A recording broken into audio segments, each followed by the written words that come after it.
this book makes It Ends With Us look like a literary masterpiece. The most twisted thing I have ever read. Hello, my name is Lila, and today we're going to be talking about TikTok's most viral books to see if BOOKTok can actually be trusted. These are books that you've been seeing all over the internet because they're just that popular. I wanted to see, is this actually worth your money? Is this worth your time? Because books are an investment, not just money-wise, but time-wise. You have to spend at least a couple of hours of your life consuming this type of content. While some of these were an absolute train wreck, I think you know which one I'm talking about when I say that. Others were actually really enjoyable, and to be honest, the train wreck was also very enjoyable. You know when a book is so bad that it just ends up being funny? This is it. If there are some books that you haven't read, I will do my best not to spoil them for you, but if there are any spoilers, then I will make sure to give you a heads up in advance before I do so. Without further ado, let's get started. So at number 1, we have The Inheritance Games. I'm just gonna pull up my notes. Yes, I took notes for these books. I have so many books on my TBR, it's insane. So I just realized I didn't take any notes on this book. Oh well. First of all, look at the cover. It's absolutely stunning. 10 out of 10 for the cover. Love it, love it, love it. I am a sucker for green. It's so beautiful. Now the question is, did the cover match what is inside? This is a story about a teenager who inherits several $billion from a complete stranger. She doesn't know him, or she thinks she doesn't know him. Spoiler? No spoiler. It's not a spoiler, you don't know. For me personally, this topic was just an immediate yes. It's just something that's so unrealistic that it's fascinating, and me being a teenager, I was curious to see how she would respond to something like that. In terms of the characters, I'm sure some of you guys have heard of the brother love triangle.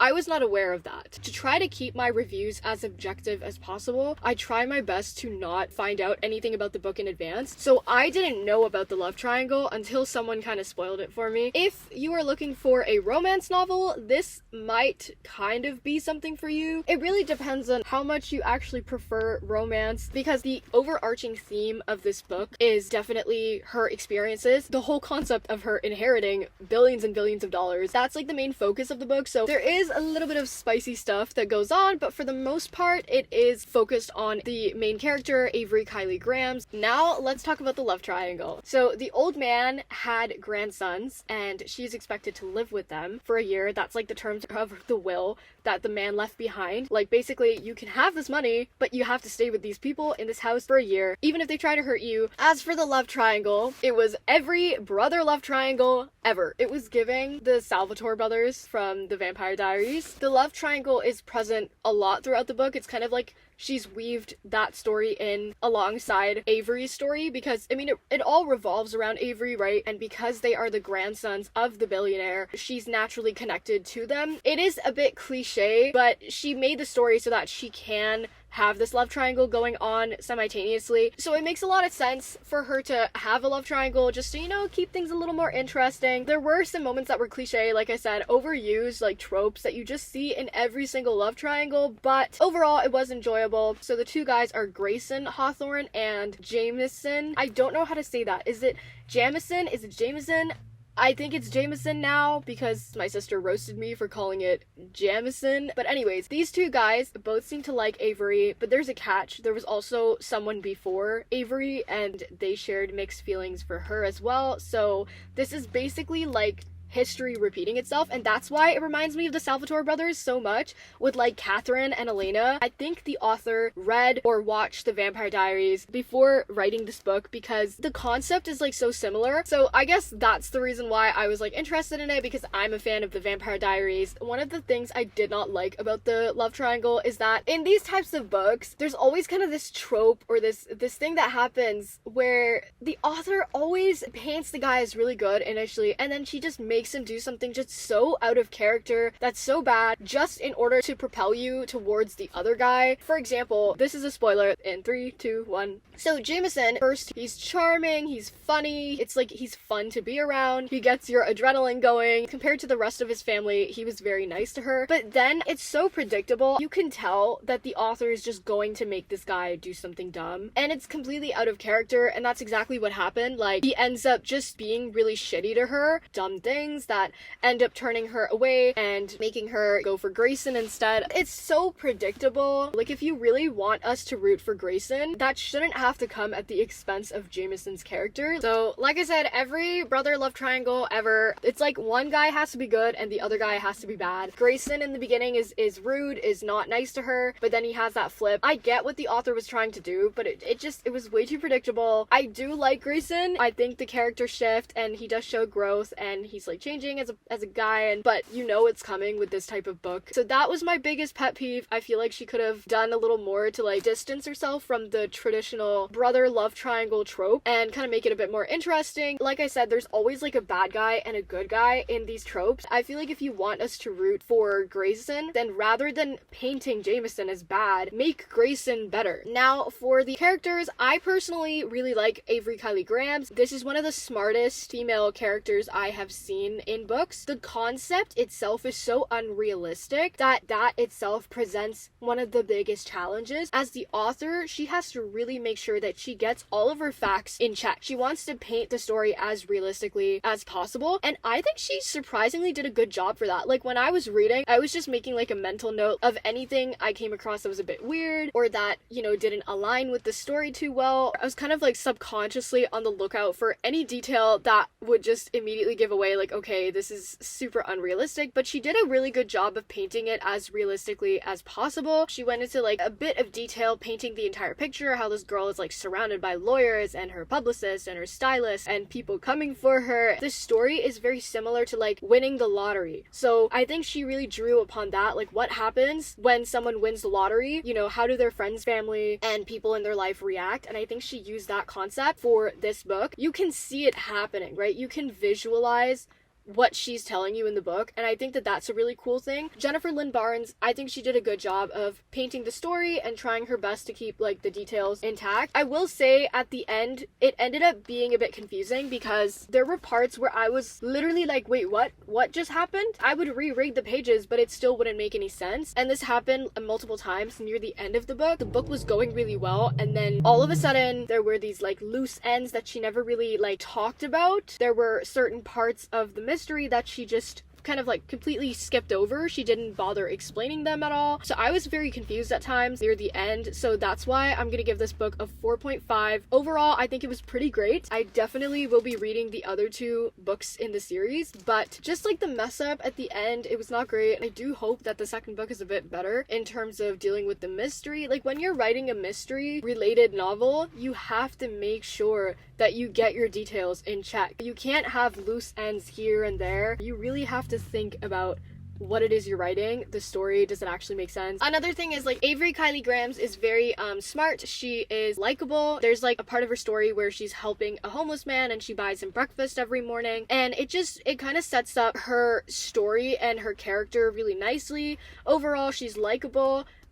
She's smart, like she's up to par, you know, with the grandsons, and she's like on their level. Going back to what I said about all the details fitting in place, like the author, I think she did a really good job of making Avery Kylie Grahams the person for the job. Like, when you think of her inheriting the money by the end of the book, it's like not surprising anymore. This girl knows her stuff. She's smart as hell. She understands investing and money and all these concepts, and on top of that, she has like her whole background story that makes you kind of root for her as a character. So once again, I think the author did a really good job of that as well. Next, I gave Colleen Hoover another chance.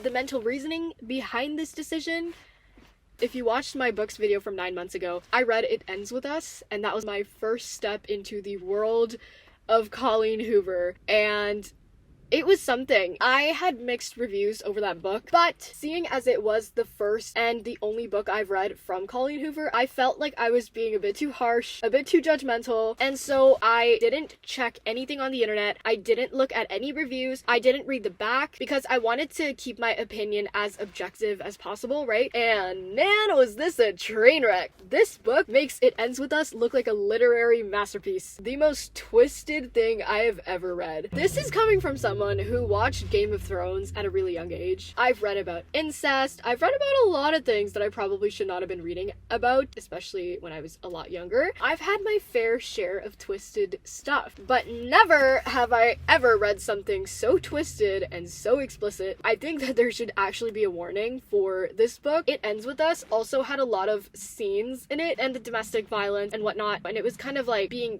marketed as a romance novel, and it's like, that's not a romance novel. That was my biggest issue with It Ends With Us, because it's not being marketed for what it actually is. So basically you're lying to get those sales in. I 100% think all her books are cash grabs. Like, it's obvious. So this was her first, and should be her last, psychological thriller, and it's not supposed to be like her regular books. I don't agree with that. I mean, I think that there were a lot of similarities to It Ends With Us. She has like a very specific style of writing that you definitely see in this book as well, but like in terms of the story, yeah, that is very, very different from It Ends With Us. I don't know about the thrilling part, but this definitely left me traumatized to the next level. When I say explicit, I mean scenes, like a lot of them, just sprinkled everywhere. It's not even the male gaze, it's like a hyper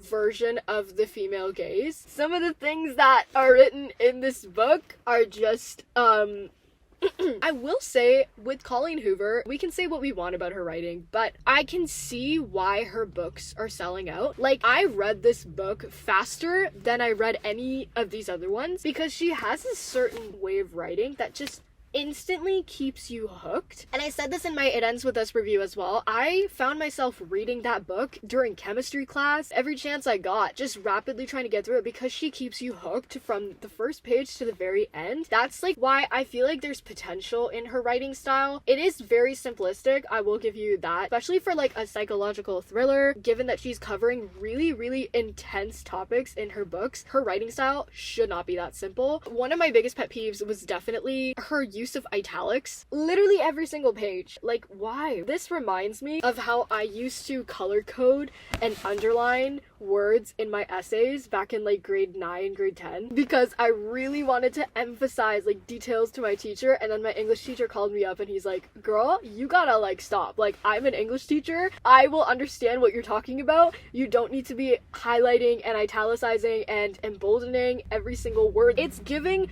that's the thing about her writing style. It's too simplistic, and because of that, I feel like she feels the need to make up for it. I heard someone talking about how her books are like not subtle at all, and I agree with that point 100%. The audience that you are catering to, a lot of the people reading these books are capable of performing some basic critical thinking skills to read between the lines and understand what you're talking about. Like, you don't have to say everything in the book. A lot of her sentences are like this long, like 4 to 5 words. It does feel like it's written by a child, or it's written for a child. So for the actual twisted part of this book, oh my goodness. So it wasn't just the scenes. I'm still in shock from the amount of over detailing that this woman has put in this book. It's too much. It's way too much. When I say that, I mean like literally over half the pages are about that stuff. It's just non-stop. Every chapter is full of it, and it gets a bit exhausting. So let's talk about the characters. You have the main girl.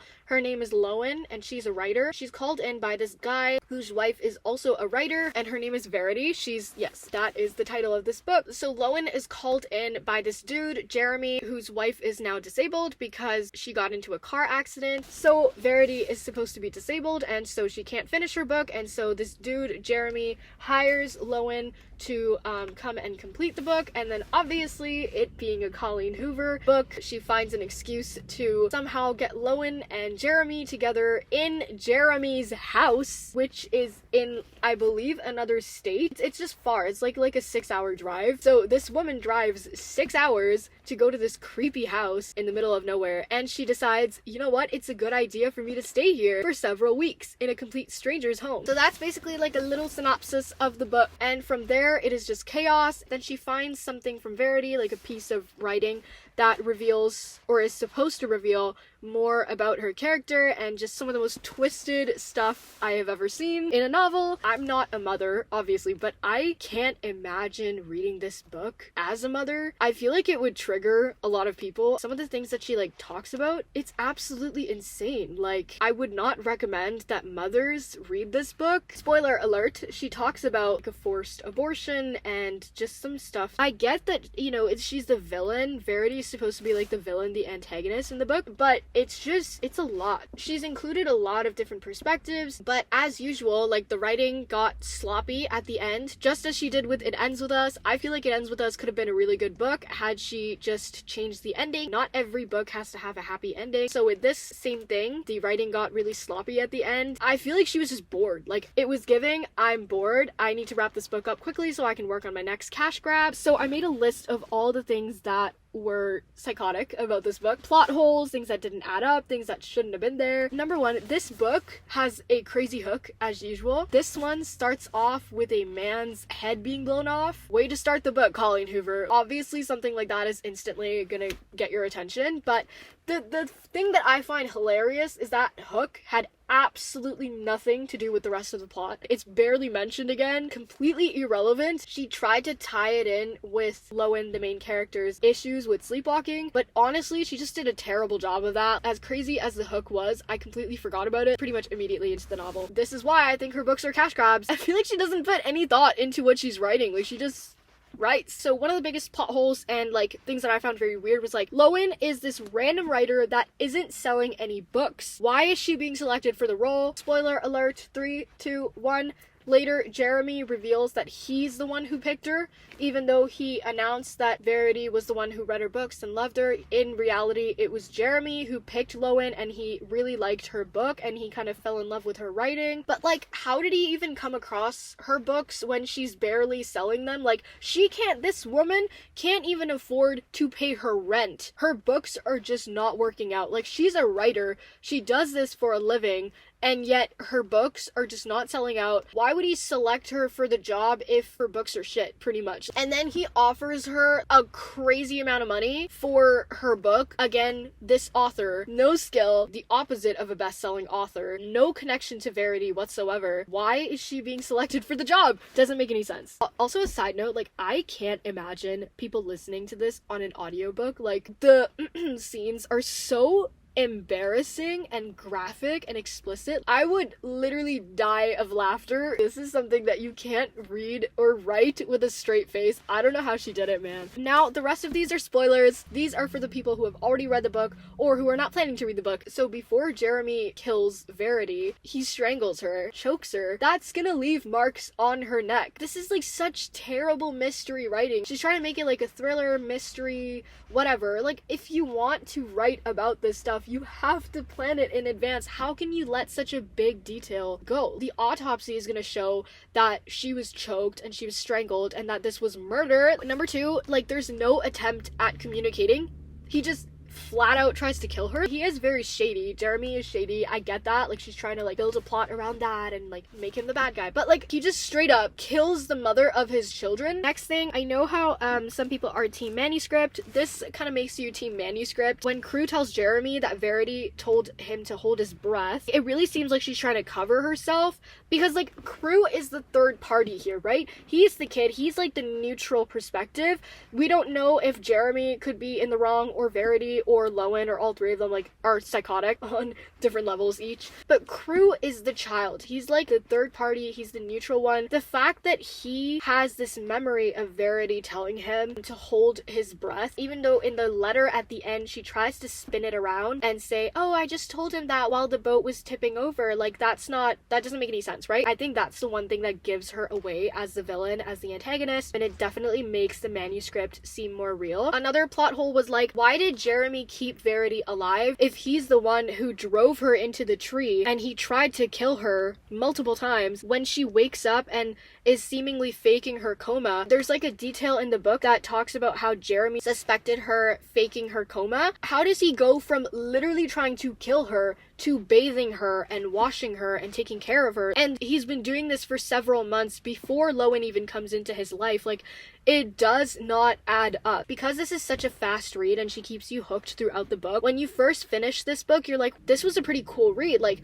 there's so many twists and turns, and like this really is a psychological thriller, and she leaves you like thinking about the book for like days, weeks on end. But then when you actually go back and analyze some of the details of the book, you realize literally nothing adds up. She didn't think this through whatsoever. At the end, there's a letter from Verity. It doesn't actually accomplish anything, and it just like introduces more plot holes, and if anything, it just makes her seem worse. Oh, also, something in the book, I remember coming across this detail, and I saw someone else talk about it, and it was so funny. In the beginning, she describes Jeremy's eyes as chartreuse. Chartreuse? Like, that's a neon color. This is chartreuse. And she says that it matches his tie. The color of his eyes matches his chartreuse tie. First of all, a chartreuse tie, that's disgusting. Like, if a man was wearing that, I would walk out the door. How does Lowen find that attractive? And second, chartreuse for his eye color, like, is he a reptile? I was so confused. I genuinely, like, I need to know,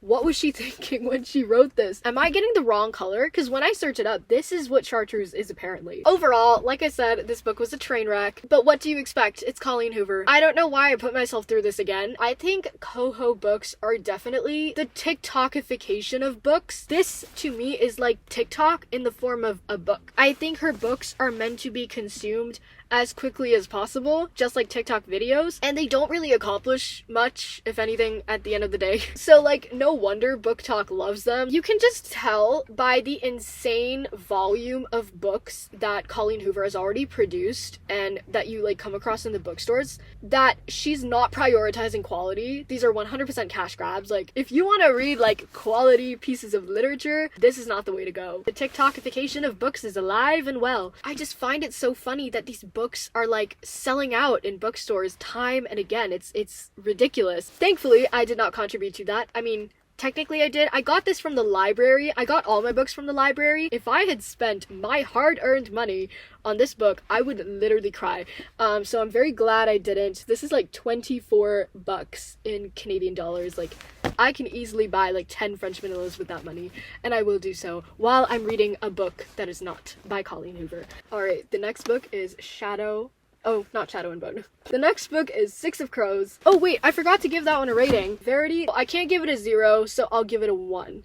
Well, between 1 and 2, something between that. Because I feel like the writing style, you know, some of the twists and turns were cool. She kept me hooked the entire time. It was thrilling, but not in the way that I think it's supposed to be. So a solid 1.5. Going back to Six of Crows. So for a little context, I watched the show. The show is called Shadow and Bone. It's like an amalgamation. Is that how you say it? Is that the word? Amalgamation? The action or process of uniting or merging two things. Yep, that's the right word. Okay, so basically the show Shadow and Bone is an amalgamation of the Six of Crows series and the Shadow and Bone series, both by the same author. So I watched that show before. I've watched it twice now. Like, I love that show so much. And I had never read any of her novels before that point. So this perspective is based off of someone who's watched the show before they read the book. So I know that for many people who read the books, the show might ruin that for you. That's always, like, I feel like people just can't have both the book and the show sit in their mind. One is usually better than the other, so it's up to you what you want to think. For me, after watching the show, I had a lot of like insight into what the characters were like already, and that made it a lot easier to read this book. I wouldn't say it's a hard read, but there are a lot of characters. So there's humans, and then there's Grisha, who are also humans, but they like possess magical powers and like gifts. Orders of the Grisha. There's like the corporalki, the etherealki, the materialki. Like, there's a lot of words, a lot of characters, so if you just start off by reading the book, it might be hard for you to process it. It might take you longer. But another thing is, if you start with the show first, you won't be able to imagine the characters how you want them to be. So I know someone who read this book and she was like, I don't like the show because the guy that they put in for Kaz Brecker is like very different from what I imagined him to be. So that's the thing. If you read the book first, then you'd be able to imagine them and create like your own version of characters in your mind. And then you watch the show and it absolutely destroys your perception of the characters. It's up to you what order you want to start in. I personally liked watching the show first and then reading the books. I imagine the characters as how they were in the show. So like I couldn't really imagine anything in my own head. My mind was just creating visuals of the characters exactly as how I'd seen them in the show, and based on the show it fit in really well. So in terms of like what is this book actually about, honestly this seemed kind of similar to Game of Thrones. Hold on, you might be looking at me like, are you crazy? How is this anything like Game of Thrones? I mean, it's very like old-fashioned. You can clearly tell that it's not set in modern day. It's like a few centuries ago or something like that. It's also in like a different world. There's kind of like a map in this book right here. Also, this book was so good that I actually bought my own copy. Like I said, I normally get all my books from the library, but if I like a book a lot, then I do buy my own copy. In this, I feel like Kaz Brecker would be the main character. In the show, it's Alina, the girl with like the sun powers. So this is about the crew. This is not about Alina. I think they barely mention Alina in this book. I'm not sure if she appears in Shadow and Bone because I haven't read that series. This is about the 6 dangerous outcasts. So you have like people from different parts of the world who kind of come together. They're like these thieves and people who have just done bad things, but they are good people, which I know might be a bit hard for you to understand. There's a guy, Kaz Brecker is someone who had a very traumatic childhood, and so he kind of became like a bad guy when he's older, except he's not really a bad guy. He's a bad guy for the bad guys. He's a bad guy that fights bad guys. And then there's another girl, Inej. She's like his recurring love interest. Inej is like this daring, really highly skilled acrobat. Is that what you call it? Someone who does like I think it's something like gymnastics. You know the people in circuses who are like jumping and performing those crazy acrobatic acts? She was kidnapped as a child and sold into like slavery, and she had to work at a brothel. Every character's dealt with like hardship. That's the type of place it's based in, like a war-torn country. Overall, I really like it. I think this fictional world that she's created is super cool. She's kind of created like this Grisha-verse, and it's kind of like her own world that she's created, and it makes her really unique and stand out as an author. Like no wonder she was able to convert this into a show. I think she spent a lot of time building this world, especially compared to Colleen Hoover. I give this book a solid 5 out of 5. It is like 460 pages long, and it is a trilogy, but I mean what she's talking about in the book kind of makes sense. It makes sense for it to be this long. I would recommend this book for someone who is kind of into a little bit of everything. If you're into thrillers but you're also into romance, if you like reading about the Fae, the Cruel Prince books, and Sarah J Maas's A Court of Thorns and Roses, I feel like you'll like this as well, just because it has like that whole fantasy aspect. I think the characters are all very likable, and you'll end up finding it hard to choose between which characters you should like more. And then as for the romance part, there's definitely a lot of that. There is so much chemistry between Inej and Kaz and Nina and Matthias. Like Nina and Matthias, both in the book and on the show and in real life, like the actors in real life, the chemistry they have is absolutely unreal. You totally end up shipping them, rooting for them. So yeah, if that is something you're interested in, highly recommend this series. I apologize for how long this is, but I just had a lot to say about Verity. Number 4, we have The 7 Husbands of Evelyn Hugo by Taylor Jenkins Reid. This is a book I have seen everywhere on the internet. This was recommended to me, and it was also just all over BookTok. I think a couple years ago. It has been out for a while, but I didn't have time to read it until now. It's about a rising Hollywood icon, Evelyn Hugo. It's almost like an autobiography. This one also has this like main character and secondary character type of vibe going on, similar to Verity. Basically has the main girl who's like the writer, Monique. She's not a writer, she's a magazine reporter, Monique Grant, and then she goes to interview Evelyn Hugo, and it's like a really crazy once-in-a-lifetime opportunity. Monique has no idea why she's been chosen to interview her. Evelyn Hugo, she's like the Celine Dion's and the Kate Winslets of Hollywood. That's what I was thinking. And then later on, there's a connection between Evelyn and Monique that I won't spoil for you. Evelyn asks Monique to write her autobiography. That's what this book revolves around. Why was Monique Grant chosen for this job? But then it also like takes us into Evelyn's story. So while you have Monique's story kind of going here, and it's like intertwining with Evelyn's at the end, and how Evelyn and Monique play into each other's worlds when they don't seem to be related at all. If you're interested in the glamour, the glitz, fame, and the price of fame and all of that stuff, I feel like it's a bit of a shallow topic, if you will, but it's also like so entertaining and so much fun. There are a couple of twists here and there. She does keep it interesting. Like, she kept me hooked. Not as much as Colleen Hoover does. Like, it took me longer to read this book, but in terms of quality, this was way better than anything I've read from Colleen Hoover so far. It's like a very celebrity, fame, Hollywood-esque type of book. So in her writing style, she includes these little snippets from magazines every once in a while, commenting on Evelyn's life, and it like walks us through Evelyn's life and like all of her relationships and her 7 husbands and just the craziness of her Hollywood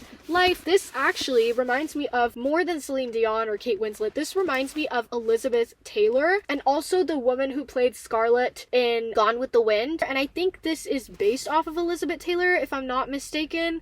I could be wrong, or at least she was inspired by her. I would give this book a 4. One of the things I didn't like about this book is that she has this narrative with Monique Grant. She randomly throws in Monique's failing relationship and she tries to compare it to Evelyn's. Like, Evelyn's relationships do not compare to Monique's in any way, because a lot of the things Evelyn does in her life, including like the people she marries, she's willing to marry men in order to get to the next step in her career. Like, she doesn't really marry for love until a long time later. The author kind of compares this to Monique's story, and Monique, what she kind of draws away from Evelyn's story and about after her autobiography is like, oh, I need to be doing this for love. But Monique is literally 35. Like, I'm not trying to be an ageist here, but she's 35 years old, and when her husband visits over, they're like in the middle of a divorce, and her husband wants to try to make things work with her. She's just like, nope, I'm gonna wait for the love of my life, and you were just never right for me, and you know, we just never got, like, what? Like, okay, you're finding this out now? There's something so frustrating about this entire narrative. Like, okay, if she was in her 20s,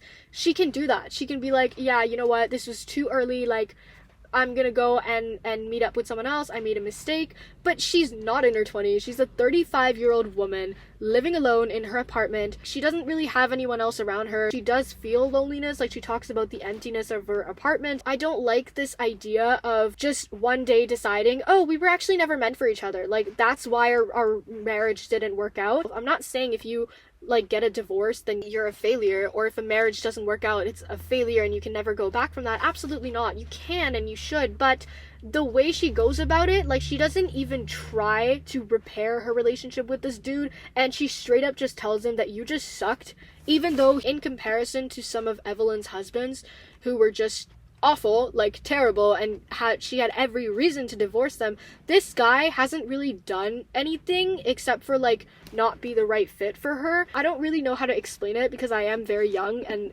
this talking about marriage is a bit odd. It's such a wrong message to give to people. Don't get married and then be like, oh, actually we were never meant for each other. Like, yes, it's possible to fall out of love in a marriage, but then you have to base your reasons for leaving on that. You can't just be like, you suck and you were never meant for me. Like, you have a commitment, you need to uphold it, right? You can get divorced, sure, but then don't go into this fantasy world of, oh, I'm gonna find my true love afterwards. Like, and at 35, like, again, not trying to be an ageist, but come on, like, be realistic. So anyways, that was like a big pet peeve for me. I found it so annoying. Like, I couldn't even focus on Evelyn's story anymore because it's just, Evelyn's story overall is super iconic, totally Hollywood movie star esque, so highly recommend this again if you are interested in like the film industry and the price of fame. And the last book that we have for today is 101 Essays That Will Change the Way You Think. I haven't finished this book, so I'm gonna go over it very briefly. I'll like do a proper review of this in my self-help books video, which is gonna be coming out soon. If there's one question I get, it's about self-help books. I haven't even read that many self-help books, but I guess I like post about the ones that I do read a lot, because some of the ones that I've read, like Atomic Habits for example, really genuinely did change my life. I'm getting off topic here now. I know some people who hate self-help books and they're like, nope, no self-help content, it's toxic and it's just telling you to do stuff that you don't need to actually be doing. And then on the other hand, there's like the opposite end of that spectrum where people are like, I love self-help books and I'm reading like 20, 30, 40 self-help books, and I feel like that's also too much. Like, if you're reading that many books, how are you gonna have the time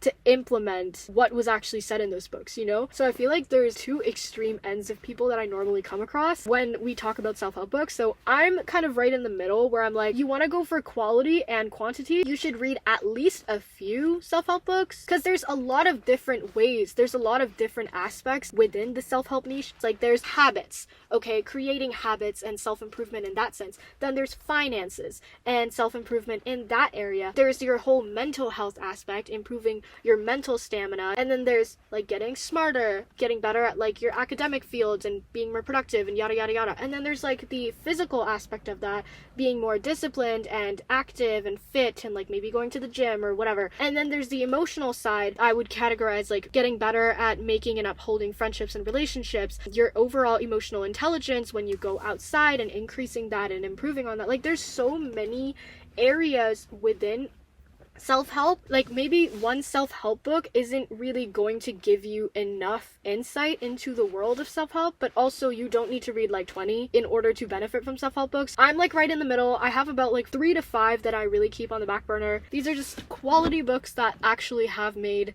an impact on my life, and that I have like over the last few years, I've gone through a drastic transformation because of these books, and along with other ways that I was educating myself, you know, through YouTube. Like there's so much you can learn on YouTube, and also just from daily life and improvements that I made outside of reading these books. This book seems to be written for people in their 20s. For context, I'm 18, and so some of the stuff in this book doesn't apply to me still. I'm at the beginning of my journey of being an adult, if that's what we can call it. I've seen this book everywhere, on Instagram, on Pinterest, and most of the people whose content I see this in are in their 20s. They are like the girlies with their apartments and 9-to-5 jobs. Like if that is you, like it makes sense for you to read this book. When I was reading this, I felt like I was going through a therapy session kind of telling you, okay, this stuff is okay, and understand that this is part of being an adult, not in a patronizing way. It's written well, but it is very much like a therapy book, and I think that's why I kind of felt like this book was reading my mind. Like some of the thoughts that I was having